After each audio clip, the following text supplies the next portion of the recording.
Quatre heures après les mouvements d'humeur qui ont éclaté dans les casernes militaires du pays, on apprend ce matin l'arrestation du président Roch Marc Christian Kaboré, une arrestation qui attend confirmation car selon des sources proches de la gendarmerie nationale, le chef de l'État serait en isolement et mis à l'abri.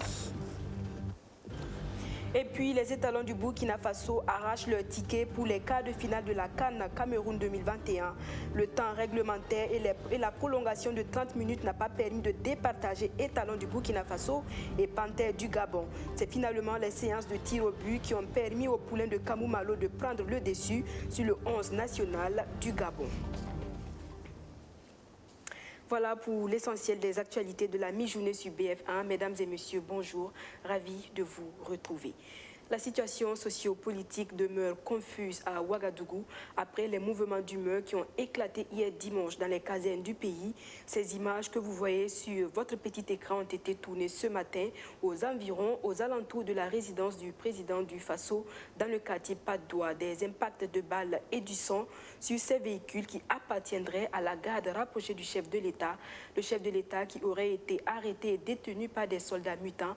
L'information reste néanmoins à confirmer car selon d'autres sources proches de la gendarmerie, le président Roch Marc Christian Kaboré serait en isolement et mis à l'abri. Une déclaration de l'armée est attendue incessamment. Sachez également que la télévision nationale est en ce moment encerclée par des hommes lourdement armés. On parle de 3 blindés positionnés devant l'entrée de la radio-télévision du Burkina. Des coups de feu au camp Guillaume à la place de la Nation. Un véhicule qui a tantôt forcé le passage, qui a été criblé de balles par des militaires en fonction au camp. Ils sont plusieurs manifestants à s'être rassemblés à la place de la Nation ce 24 janvier pour manifester leur soutien aux forces de défense et de sécurité, comme vous pouvez le voir sur ces images. Nous y reviendrons plus en détail dans notre édition du 19h30.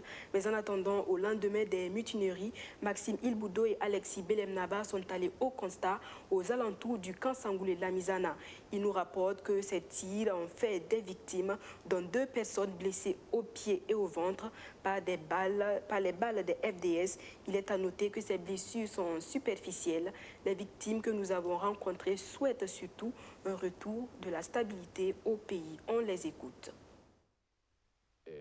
J'étais dans mon salon avec ma femme et ma fille. Après le message du ministre des Armées et des anciens combattants, juste après, les armes ont recommencé à cantonner encore. Et c'est là, maintenant, par l'improvise que j'ai reçu la balle là, au niveau de mon pied. Et vraiment, j'étais plus moi-même. C'est au pied, si c'était à ma tête. Et si ça avait pris mon enfant ou ma femme. Donc vraiment, je remercie le bon Dieu de ce côté de m'avoir sauvé la vie. Je ne sais même pas ce qui s'est passé. Vers les 6 heures là, je dormais même. En ce moment, je ne suis même pas encore réveillée. J'ai entendu quelque chose, bruit comme ça. En même temps, j'ai entendu de douleur sur ma poitrine là. Donc, je ne sais même pas ce qui est passé. On est parti au serment depuis ici. Quand on est allé là-bas, on a dit que le bal là n'est pas rentré. Quand on est venu à la maison, on a vu le bal là dedans, dans la chambre là. C'est pas notre première fois de voir ça ici. En 2011, on a vu ça avec le coup d'état de Guinguélé, on a vécu ça. Hier, pareil aussi. Bon, on ne peut pas dire qu'on aime ça, mais bon, comme c'est un problème d'état, bon, nous aussi on est là, on écoute. On essaie de vivre ce qui est possible à nous. On ne peut pas dire que c'est pas bon, on ne peut pas dire que c'est bon. Mais l'essentiel, nous souhaitons que ça soit une bonne cause. Il y a eu on ne peut pas dire qu'il n'y a pas eu de frères. Il y a eu des frères en tout cas. Parce que si tu dors, en un coup, tu attends le bruit des armes comme ça. Tu ne sais pas c'est où, tu ne sais pas pourquoi, mais ce n'est pas facile. Au regard donc de la situation délétère, un couvre-feu est instauré de 20h à 5h du matin sur toute l'étendue du territoire national et ce jusqu'à nouvel ordre. Dans un communiqué publié hier, les établissements scolaires du Burkina Faso resteront fermés les 24 et 25 janvier 2022. Situation sécuritaire oblige, une de nos équipes est allée au constat dans quelques établissements ils ont pu rencontrer des élèves qui n'ont visiblement pas eu écho de cette décision. On écoute donc quelques élèves. J'ai regardé la télévision. Maintenant, on a écrit en bas de la télévision qu'il n'y avait pas cours. Donc, je suis venu aujourd'hui, ce matin, pour vérifier si est-ce que l'information qu'on a passée là, c'est vrai ou pas. Parce qu'on n'est pas sûr, quoi. Quand je suis venu, il y avait au moins 5 ou 6 élèves dans l'établissement. Donc, je me suis rassuré maintenant qu'il n'y a pas cours. Les classes même étaient fermées. La grande porte même était fermée. Donc, tu vois, donc, je me suis rassuré qu'il n'y a pas cours. Je suis venu ce matin pour vérifier s'il y a cours, mais malheureusement, il n'y a pas cours. Tout l'établissement est fermé. On dit que les cours le prennent quand? Bon, on dit que les cours les prennent le mercredi 26. On m'a passé l'information ce matin.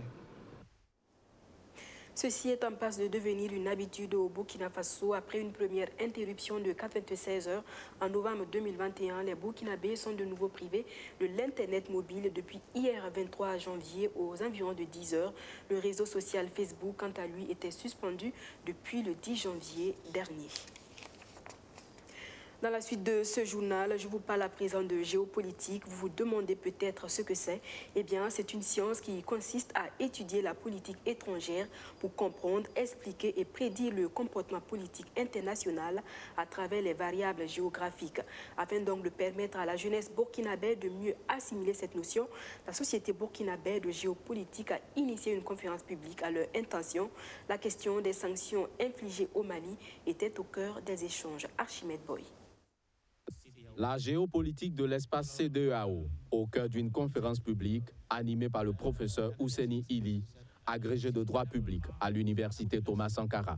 Selon cet enseignant, la géopolitique est une science qui permet la réflexion autour des enjeux géostratégiques touchant entre autres la sécurité, le développement et les rapports entre les États. Au nombre des sujets abordés dans son exposé, il y a le Mali, un pays de l'espace qui subit en ce moment des sanctions des États de la communauté ouest africaine. Des sanctions jugées très sévères par le conférencier. Leur caractère, j'allais dire, un peu brutal, puisque ça a été pris et immédiatement mis en œuvre. Et l'impact que ça va avoir sur les populations, parce que quand on regarde les sanctions, ça ne porte pas seulement que sur le gouvernement malien. Il y a par exemple des sanctions sur les restrictions des voyages, les restrictions des transferts d'argent et autres. Et donc ça va avoir énormément de conséquences sur la population. Et ça peut malheureusement se retourner contre la CEDEAO, puisque quand vous regardez déjà, on voit que les sanctions avaient été prises dans un esprit de remonter la population contre la junte.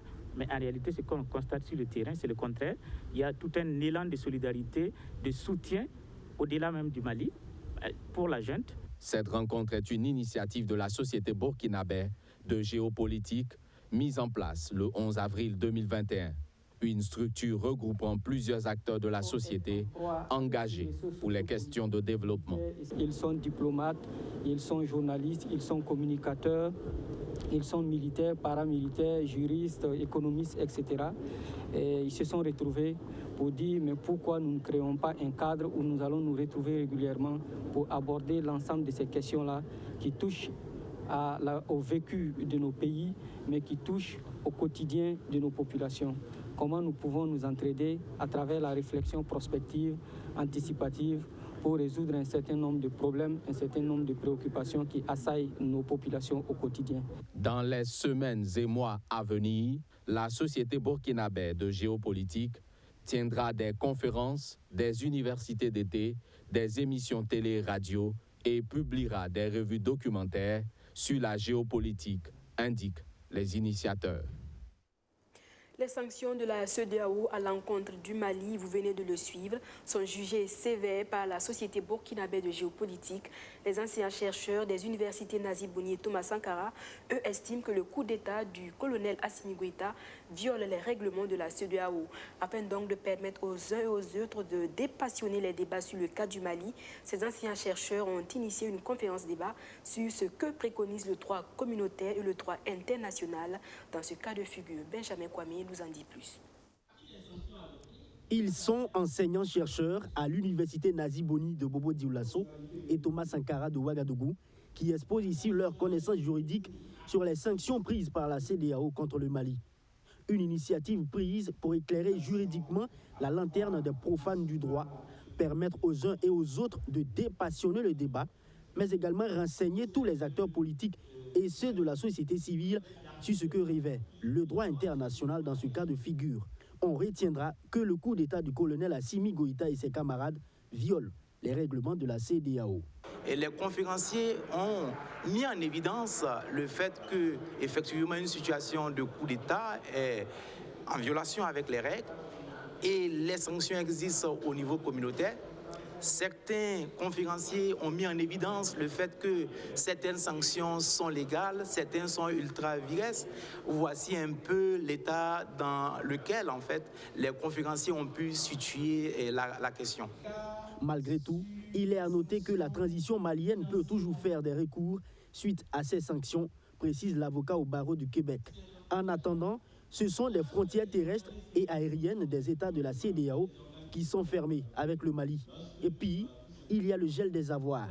Même si textuellement cela peut être possible, les conférenciers le trouvent extrême. En fait, il faut juste rappeler que le gel des avoirs ne concerne que les fonds de l'État détenus à la Banque centrale et dans les banques commerciales.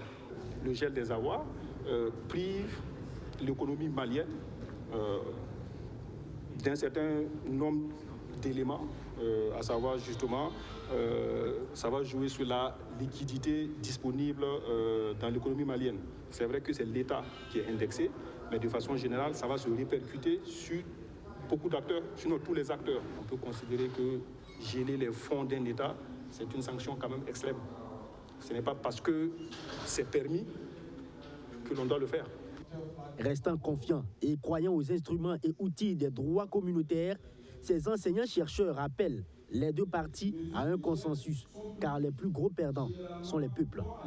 Je crois à l'efficacité du droit communautaire et à l'efficacité du droit international. Je crois que les acteurs peuvent continuer à se parler et doivent se parler. Et c'est important parce que finalement, les positions en fait jusqu'au boutiste de part et d'autre n'arrangeraient personne, encore moins les peuples. La précision étant de taille pour les organisateurs de cette conférence débat, l'idée de la rencontre n'est point de soutenir un camp au détriment d'un autre, mais juste une contribution scientifique qu'ils apportent en levant les points forts et les points sensibles de cette situation qui est d'actualité depuis quelques semaines maintenant. Avant de poursuivre, nous apprenons à l'instant que les responsables du MPP, le parti au pouvoir, sont en réunion pour analyser la situation. La quintessence de cette rencontre à suivre dans nos prochaines éditions. Et toute autre chose à présent, le nouveau ministre de l'Environnement était en visite au range de gibier de Nazenga dans le centre-sud.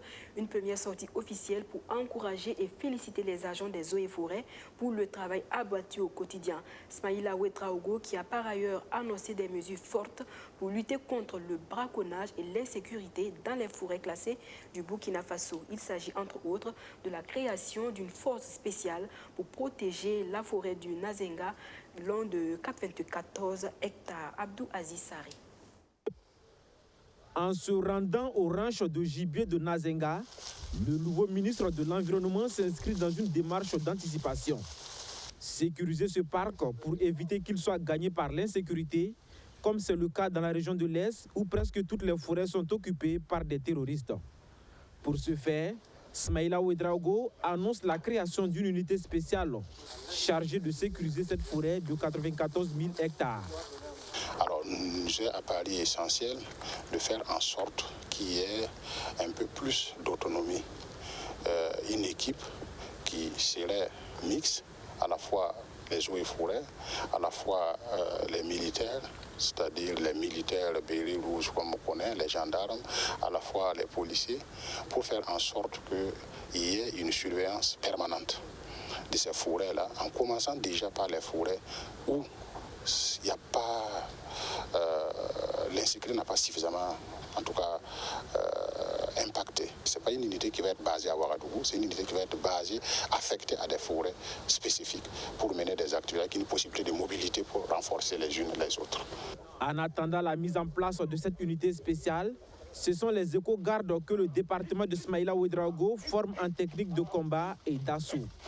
Ce renforcement de capacité s'inscrit dans le cadre de la mise en œuvre du projet d'appui à l'amélioration du capital naturel du paysage Ponassi. Un projet qui a également accru la résilience des communautés riveraines des forêts. Quand on venait, vous avez dû constater des gens qui étaient en train de pêcher. Il semble qu'il y a 2 groupes de pêcheurs ici. Des pêcheurs ici de la population qui pêchent pour vendre au niveau des villages impactés par, qui vivent autour donc, de ces forêts. Et d'autres types de pêcheurs qui viennent pêcher et dont les poissons même sont vendus jusqu'à Ouaga. Alors donc c'est cette collaboration-là qui figure comme un objectif du projet. L'autre réalisation du projet, c'est la réhabilitation plus l'équipement en panneaux solaires de ce fourrage qui alimente tout le ranch de Nazenga. Malheureusement, on n'avait pas eu le temps d'aller en périphérie pour voir les réalisations concrètes concernant les activités pour renforcer la résilience des communautés, ça c'est patent. Et pour ce qui est de la composante 3, comme vous l'avez vu, l'activité phare concerne un peu le forum du Ponassi, qui concerne un peu à redynamiser les cadres de concertation en périphérie de ce complexe, comment parvenir vraiment à instaurer un dialogue franc et sincère et en même temps régulier entre les différentes parties prenantes qui composent le complexe Ponassi. Après 30 mois de mise en œuvre, le projet Ponassi prend fin cette année. Mais il sera reconduit selon les coordonnateurs afin de consolider les acquis déjà engrangés. Au ministère en charge de l'Agriculture, l'heure est à la reconnaissance pour leurs bons et loyaux services en faveur du développement du monde rural. Le département de Moussa Kaboré leur rend hommage.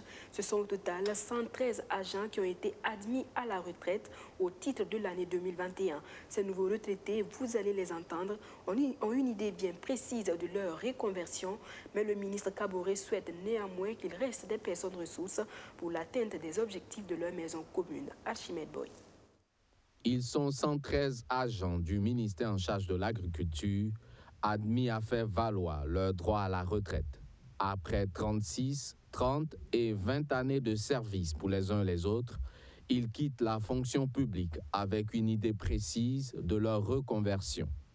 Elisabeth Dipama, précédemment agent technique d'agriculture, entend se consacrer désormais à la terre. Et après cette retraite, j'ai beaucoup à faire parce que j'ai déjà préparé mon champ que je vais chaque année cultiver. Oui, je viens d'avoir une pomme solaire où je vais faire la contre-saison. Émile Cambou, quant à lui, s'engage en tant qu'ingénieur en formation à renforcer les capacités de la jeune génération pour l'atteinte des objectifs de leur maison commune. Et je pense que je vais continuer toujours à former mes jeunes frères. Je suis aussi un spécialiste en planification et je pense que je vais mettre à profit ces compétences en planification pour apporter ma contribution, bien sûr, au développement de notre ministère, dans le cadre de la formulation des projets et programmes, mais également dans le cadre de suivi et évaluation des programmes, en tant que personne ressource ou en tant que consultant. À travers cette cérémonie d'hommage, le département de Moussa Kaboré félicite tous les retraités pour le travail abattu tout au long de leurs années de service pour le monde rural. Nous leur remercions pour eux, tous les efforts, tous les sacrifices consentis pour faire en sorte que notre agriculture puisse connaître des avancées depuis plus de décennies qu'ils ont agi, qu'ils ont œuvré dans ce secteur. Donc merci à eux, très bonne et paisible retraite et à nous revoir donc certainement dans d'autres circonstances. Les 113 agents admis à la retraite au titre de l'année 2021 reçoivent tous une attestation de reconnaissance et pour la première fois, un sac de maïs de la part du ministre Kaboré en guise de présent.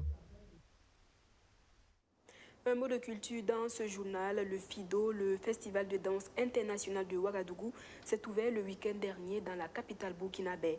6 jours durant, toutes les formes de danse du monde seront valorisées à ce 10e rendez-vous. Irène Tassambedo, promotrice du FIDO, entend à travers cette activité promouvoir le brassage culturel et redonner le sourire au Burkinabé, secoué par une crise sécuritaire et sanitaire. Abdou Azissari.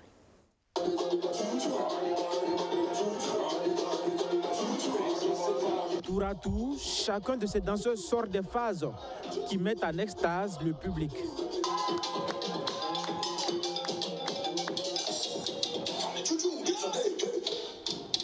À travers cette chorégraphie de danse urbaine, ces jeunes apportent de la joie au cœur des populations.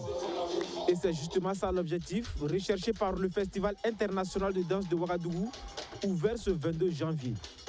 Durant 6 jours, la chorégraphe Irène Tassambedo et ses invités feront le tour de la capitale pour sortir les Burkinabés du lourd manteau de tristesse qui les couvre depuis ces 6 dernières années.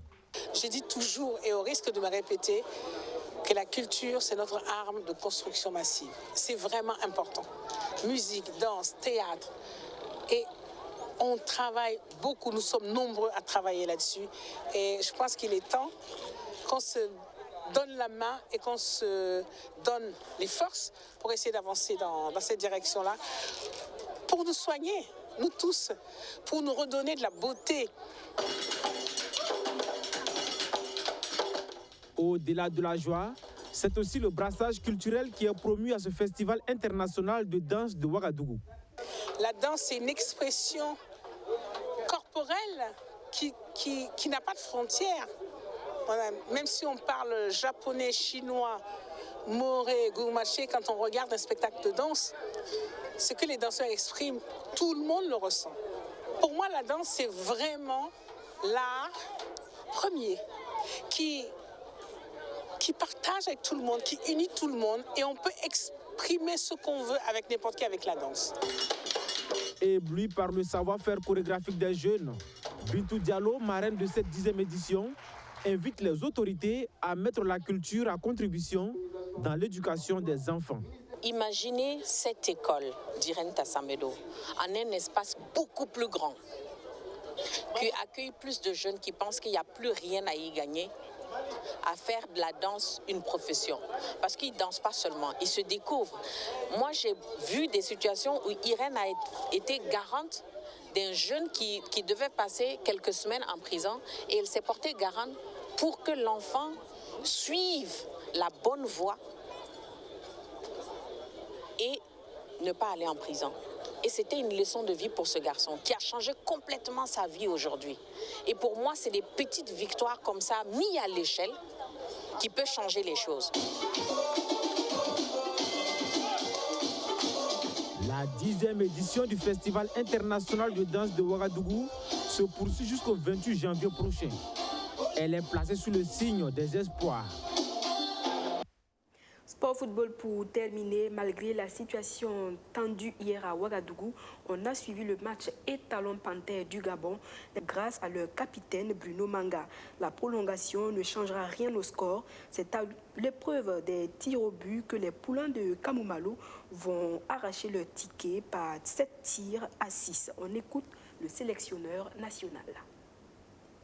Nous avons effectivement eu l'opportunité de tuer le match bien avant, mais c'est le foot, parce que tout peut arriver en football. On pouvait perdre ce match ce soir, et, par exemple au tir au but, alors, on aurait crié au scandale. Alors ça c'est tout le charme du football.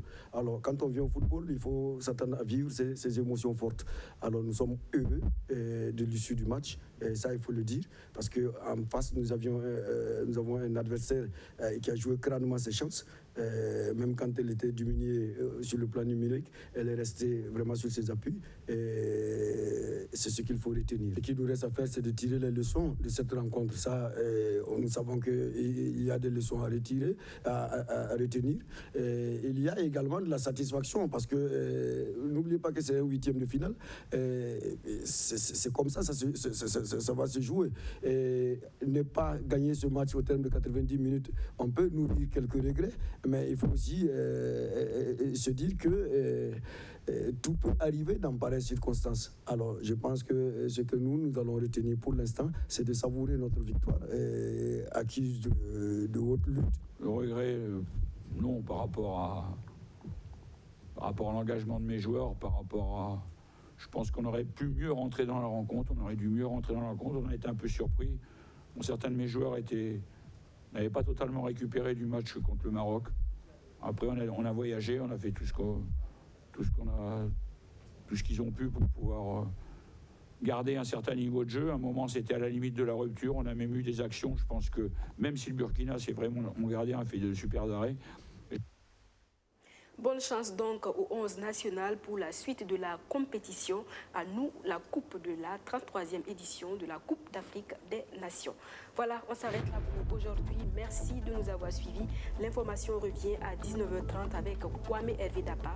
Moi, je vous retrouve Dieu voulant demain pour un autre point de l'actualité. Excellente suite de programme sur la chaîne au cœur de nos défis.